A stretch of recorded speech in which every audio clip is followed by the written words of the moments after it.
Thank you, Ryan.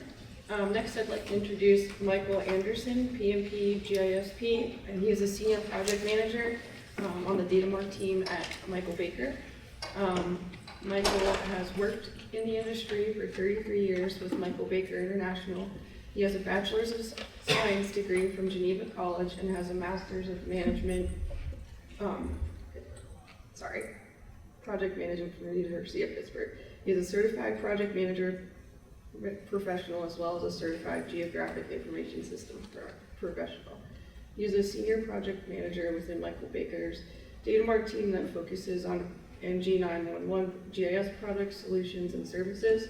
He is also a volunteer firefighter within his community.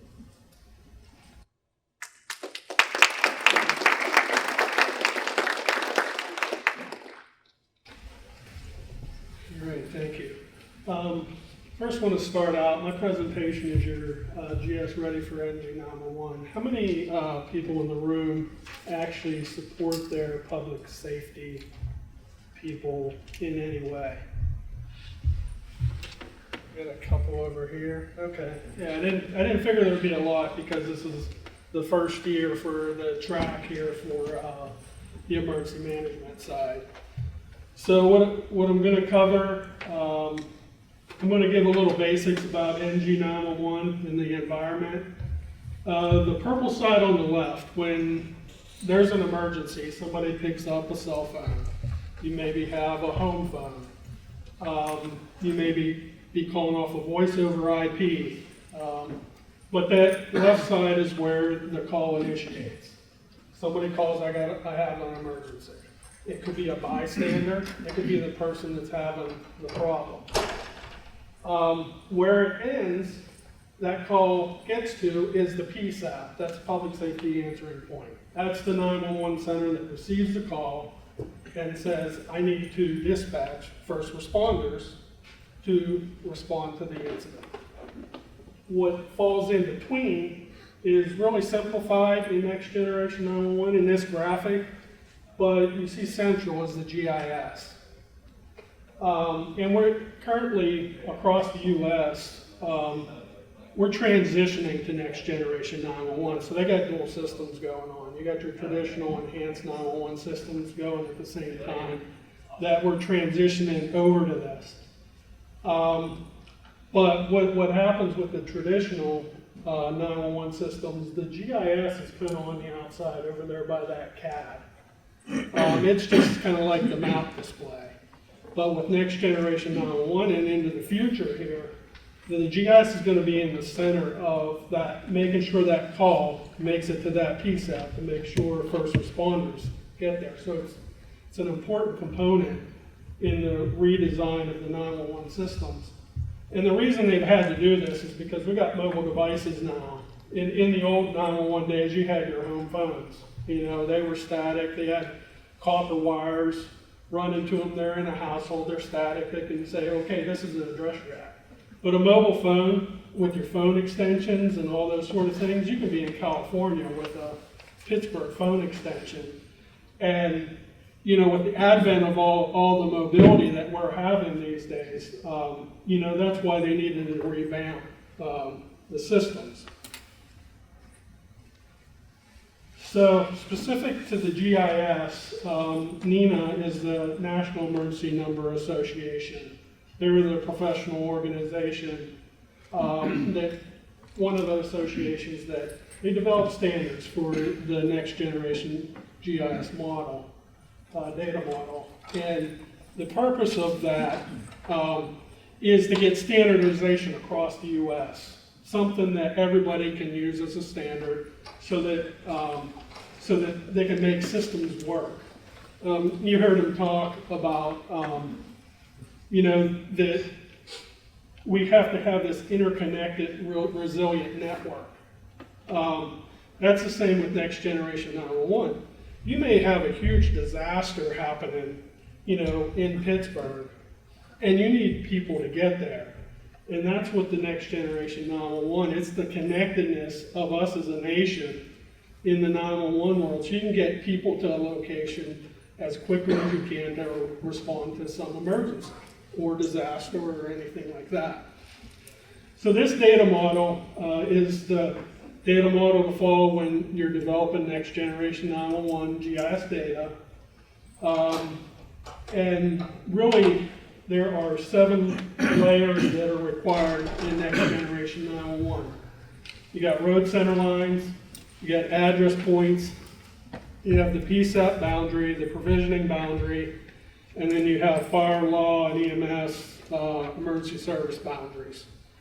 Those are the required layers in the model and needed in your next generation 911 system for it to operate. You can have, there's other layers in the standard that are in there, like they're optional. There's like fire hydrants, cell towers, you know, your imagery, other things that can support the system, but those are the 7 required, and those are the 7 required that are critical to be very accurate and very complete, so that when somebody picks up a phone and calls for 911, it's going to get dispatched out. You want it to not go into nowhere land. So these are really important for us to have, as a nation, a seamless layer of these across the nation so there's no gaps in service. And to start with getting that data ready to the model, you gotta take a current assessment, and most of these systems in the public safety realm, you have a GIS division that has historically been, you know, maintaining roads and parcels and all these other layers, addresses sometimes, you know, the county boundaries, all those sort of things. And some organizations and agencies, they're having these GIS people because they're public safety people. They haven't really needed GIS completely for their system because it was kind of on the outside. But now they got to rely on the GIS vision to keep their data up to date, accurate, and complete.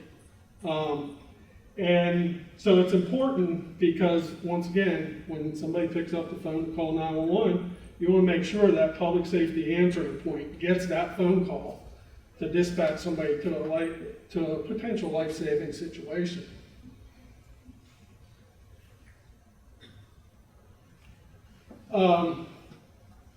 So with the data validations that are required to make sure those 7 layers are very accurate, really a GIS professional that's maintaining those 7 layers really needs to understand that GIS model. They need to understand the interdependencies between the layers, between your address points, your road center lines, and those the 5 boundaries that you had there.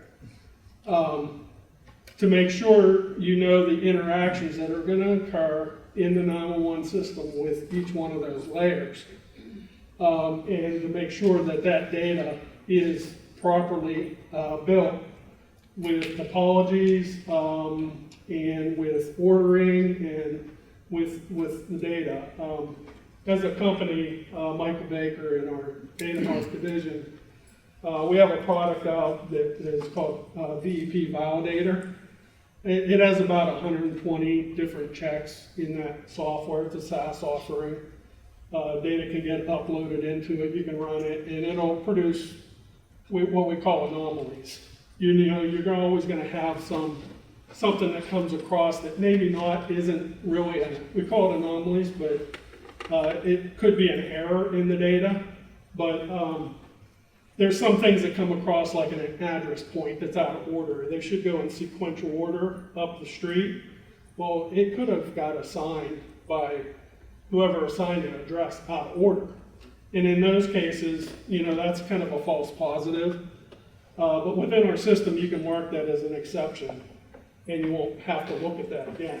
But what comes out of that is a Esri data package that has markup layers that will show you where all these anomalies are at.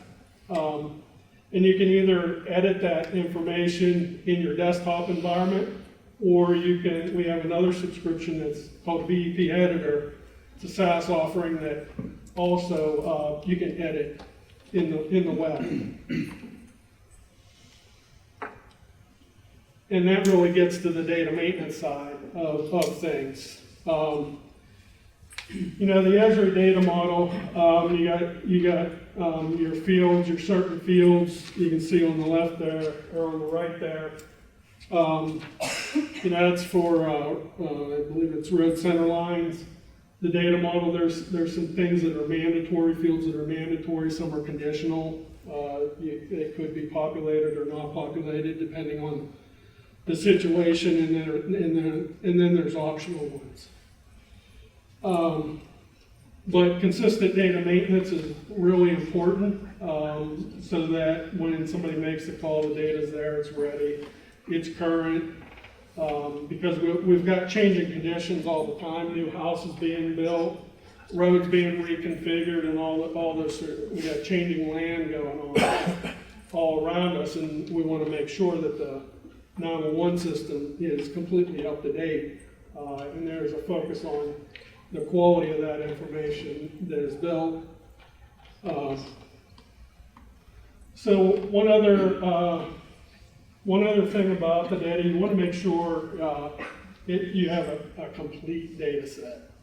We found with some of the clients we've been working for, we developed a process that finds missing addresses.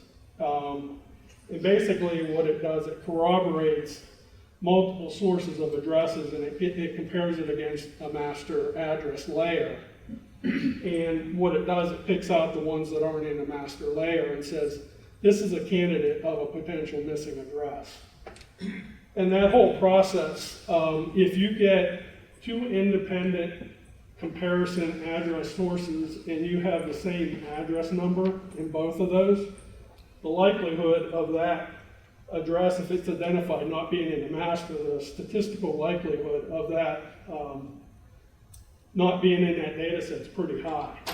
And what we do is we rank those missing candidates, so you can, the higher the confidence you have in it, the more likely, so you can prioritize levels of effort in working on the data set, because you could come up with thousands of addresses. We just did a project for the state of Alabama. Across the state, I believe they had like 400,000 missing address point candidates that they needed to filter through. That's a lot of points to deal with. So you want that prioritization, that confidence level, and work from the top down to add things in, because in any of these comparison sources that you're using, there could be garbage in them. You know, you get the one that shows up that it's a source and, you know, it's not an accurate address, and, you know, you're showing it as a candidate, but hopefully that's like a 1%. It has a 1% confidence in it that you want to get to that one last rather than something that's real.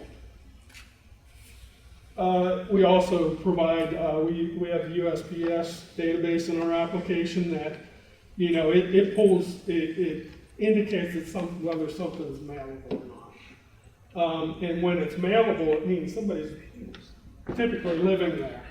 And they also provide the coordinates associated with that, because some of these databases are just databases. There's no geography to it. It's just a list of addresses. So that having that USPS record with the longitude, latitude for a coordinate will pinpoint you to where you need to research, whether you're using Google Street View, Cyclomedia, or any other, going out to the field and look at it. You need to know where you got to research to make sure you want to be able to add that into your address point layer. So this is the whole process that we've devised to find those missing addresses. So I want to go into some common data issues that we run into with many of our clients.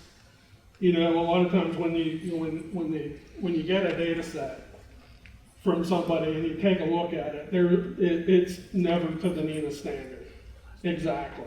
There seems to always be something going on, and it depends how mature the organization is moving towards Next Gen 911. But one of the big things is the street attribute parsing. You can see the top chart is usually what we receive. It's a house number, and then the street name is all one combined name. With the NENA standard, they want that broken out. They want the west to be pulled out, and they want west to be spelled out, not abbreviated. And down the line to the post type, street needs to be spelled out, not abbreviated. But in the data model, they have what's called legacy fields. So you actually store the legacy fields where it's all combined, because they still need that for their existing 911 system until they get totally transitioned over to next gen. So you're storing all the information, but you're getting the NENA data model fields into the data. This parsing is a big thing. It's really time consuming. It's tough to get all those components pulled apart into their individual components and make sure it's getting done right. Road range overlaps. In the 911 world, road center lines, and generally on your apps on your phone, they have address ranges and street names left and right along each road segment, where it's broken from start to finish. And in the 911 system, when you have one road range that overlaps with the other road range, that creates problems. So that road range overlap, in this given case, it's actually, I believe it's the same range. And what's happening, and you can see all those red lines on the map, those are fish bones. Those are the individual address points that are getting pointed to along the street segment where it interpolates that given address within that range. So in our markups with those fish bones, you get that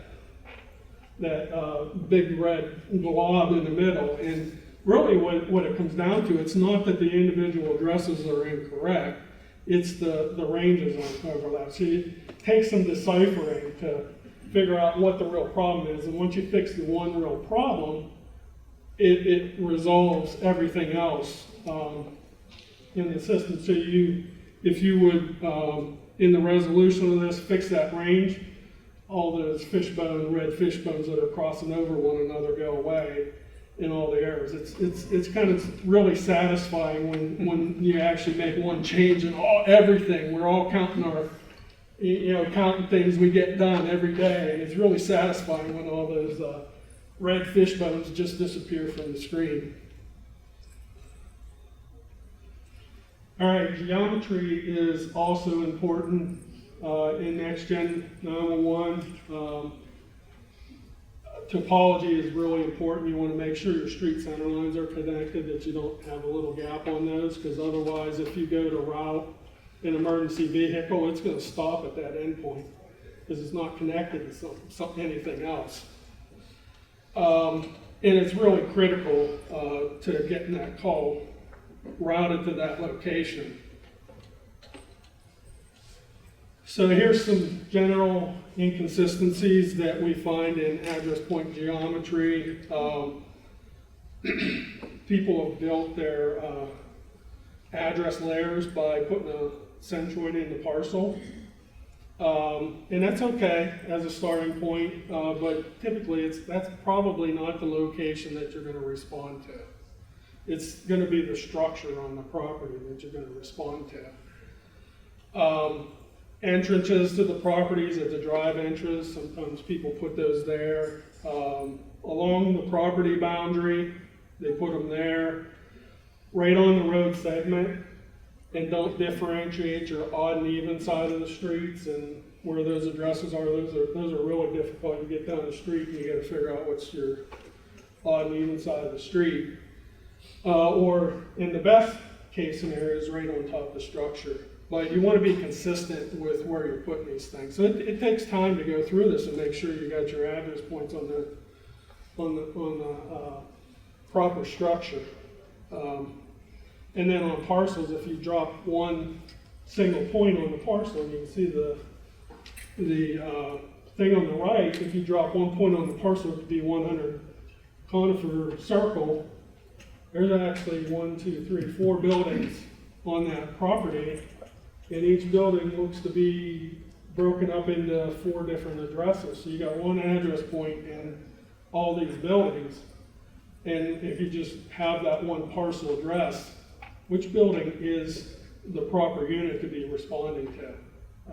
You know, you're gonna have a truck, emergency vehicle riding around that circle a lot of times looking for a posted address, when it would be better if you could have the sub-addressing done and in a consistent manner, and at least have 4 address points on each one of those buildings to make sure you get to the right building that it should be dispatched to. So sub-addressing is a big thing. Some governments don't have the sub-addressing, so you got to figure it out. I mentioned earlier our ACE process. It'll identify the sub-addressing and provide that to them, but they got to get it on the proper structure after we identify that candidate. All right, road center lines, roads not snapped, split or snapped at intersections. You can see the red circled areas on the image to the left.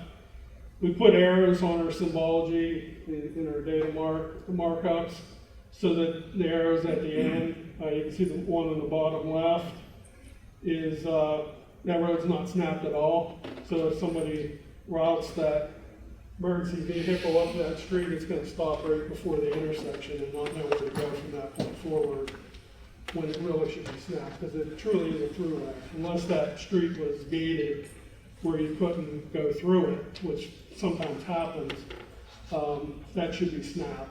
The upper one's fallen short, one on the right's fallen short, and you got the one on the bottom that is actually correct. So that snapping at intersections and breaking it at intersections is important. Roads not split or snapped at boundaries. The given image on the right shows where you have a emergency service boundary. You got 3 different agencies with those black lines that respond to a given area, each one of their given areas. And if you're not split at that boundary and rearranged, you're going to have 2 agencies responding to the same area potentially, and that's a waste of resources when that happens. So it's important to make those splits. But that's typically some of the geometry stuff. The digitized direction of your road center lines as well is another situation that we run into. And this is an example of that digitized direction.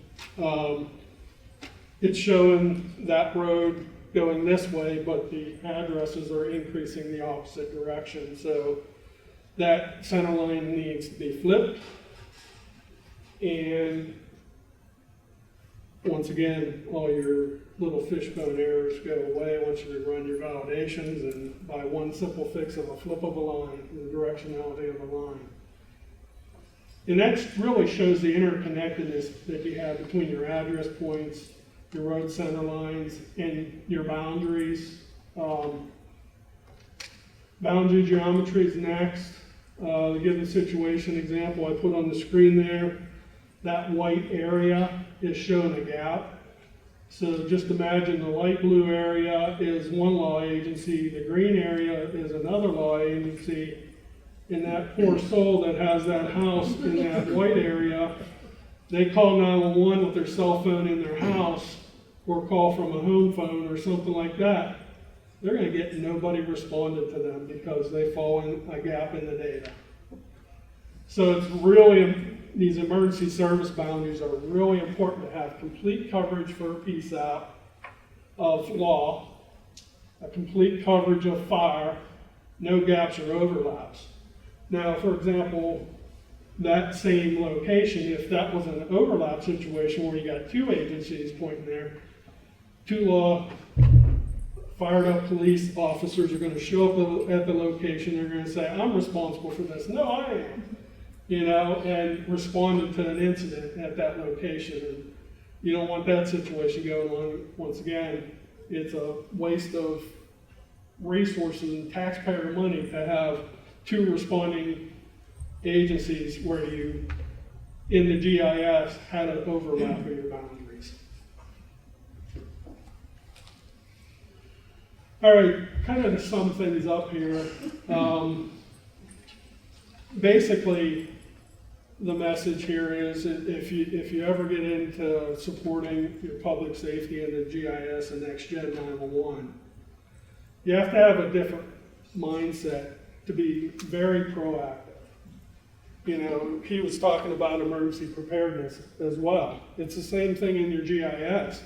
You want to be producing things and being proactive and making sure you're doing the best job you can do, because it could matter to somebody's life, you know, because seconds matter when they're dispatching.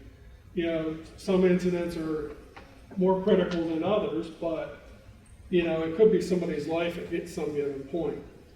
And you don't want to be the one sitting in the office doing this work and it be your fault. You know, it could weigh heavily on you. So, you know, be proactive, not reactive. Make sure you got your workflows in place of who's maintaining road center lines, addresses, and what the interdependencies are among those. And then, you know, the data management side of it and the quality assurance of that are also important. So on the data management side, you know, make sure you know what those required data sets are, the required fields, know the data model, do your job, basically, if you're in that type of role. Make sure things are parsed, standardized, all those sort of things. You know, be into the details, because it matters. And then just have the understanding of the interdependencies of the data. And then, you know, create a quality assurance culture, especially in this NG 911 public safety world, because it's important to get things right, to minimize the amount of problems you have in your data, be reactive to it, keep it up to date as frequently as you can. You know, don't have the month of backlog of address points to be put in, because at any given point, any one of those addresses could have an incident, and it would be better for that to be in the system than sitting on somebody's desk. And on the validations, you know, this is a continuous iterative process. You know, it's just not running the validations, fixing the data, and you're done, because there's always new data coming in. There's always new development going on. So it's kind of an iterative process that you got to go through to continually run and check the information to make sure. And the frequency of that can vary depending on how much change you have going on. Some of the more rural areas may not have quite as much change as like City of Pittsburgh or something like that. So they should be doing their quality assurance more frequently than, you know, somebody else that eventually doesn't change quite as much. So with that, opening up for any questions anybody has. So in urban environments where there's high-rise buildings, is it more complex that you have to, like you said, you get the cell phone, it's almost like three-dimensional data? Yeah, the next generation, they're starting to go towards worrying about elevation, and some of that information goes into pre-planning of the high-rise buildings. There's indoor mapping that's going on with your static LiDAR that goes into buildings, and I think they also have, some of the other guys may know, some of these devices where you got body LiDAR where you can walk through a building and you can collect everything that's going on there, because for a first responder, they're going to want to know what's in there and the layout of things. And that goes into this pre-planning. You know, the part of what he was talking about. You want to be proactive. From an address standpoint, it gets a lot more complex when you got a high-rise building and you got all those points, and that goes into stack points. If you have 100 points and you're trying to put it on, you know, the 2D footprint of that building, good luck. They're going to be stacked. But at least it's gonna be on the right building and you're gonna get into the right entrance to that building. They have some routines where you can actually click on stack points and it'll spread them out, which looks pretty cool. It creates like this hieroglyph sort of thing. But yeah, some situations aren't avoidable in some of these larger high-rise buildings. Does that answer your question? It does, yeah. Okay. Go back to your slide in the beginning, you talked about the different boundaries. There was the PSAP boundary, and then Oh there yeah, I was, didn't explain that. there was a Provisioning. provisioning. What's the provisioning boundary? All right, so the provisioning boundary it's basically, the PSAP and the provisioning can be the same, but the provisioning boundary says, this is my area of responsibility that I am maintaining. And that, a lot of times, that's the same as a PSAP, but some organizations, there's more than one. At a county level, you could potentially have more than one PSAP. So in a county level, that's usually your county boundary. Sometimes they have responsibilities outside of their primary jurisdiction where they're supporting neighboring counties. So that provisioning, it's saying this is what I'm responsible for maintaining from a data perspective for the GIS. Gotcha. Thank you. Yeah, Two-part question. You're talking about. you only get one. It's so good to see you again. So as far as standardizing, right, and getting this in place, what percentage of the country, I don't know if this makes sense, or not, what percentage of the country right now has standardized, and what do you anticipate as a timeline before it's in place, has been adopted, and all those good things? Yeah, so the standard's been around since like, I forget what it is, like they started on it in 2009. The last release of it was, so they progressed over time there. In the standard, I think the last time it was updated was 2020. So to answer your question, I don't know the exact percentage, but just from being in the industry, I would say, it's probably about 50-50. Certain states are more progressive. There was grant funding from the federal government that funded a lot of projects. And depending on how those funds got used towards the GIS and next gen, it depends on how far they got along, because the grants were, not specific to GIS. It was some other things that could have been put into it. But I would say it's about 50%. And then there's some states that are further along than others. State of Maine is a good one. State of Maine is actually pretty close to next gen, but there's so much other telephony stuff that's associated with next gen I didn't describe on that first chart. There's a lot. There's ECRF, and there's software packages that have to drive all that, and your GIS gets linked into it. So I only talked about a small portion of what they actually need to do to upgrade to the proper system. Did that get both your questions, Mr. Joyce? That was wonderful. So, question related to software packages that would run NG 911. We support a municipality that is interested in basically upgrading their GIS layers in their system, but they're running like Orion Vela from like 2011 as their call system, where the calls come in and how they're mapped. Is it more of just this migration, more of just a data integrity? Like you're just updating your existing core GIS the system is referencing, or would the system break down when they migrate to this? Well, the software will need to be next gen compliant. Okay, that's exactly what I was getting at. Yeah, Okay. they'll need to upgrade it. I'm guessing 2011. Yeah. Orion is probably not up to the NG 911 standard for Correct. how their software is supposed to interact with this data. Okay, thank you. Yes, I have to report that. Anybody else?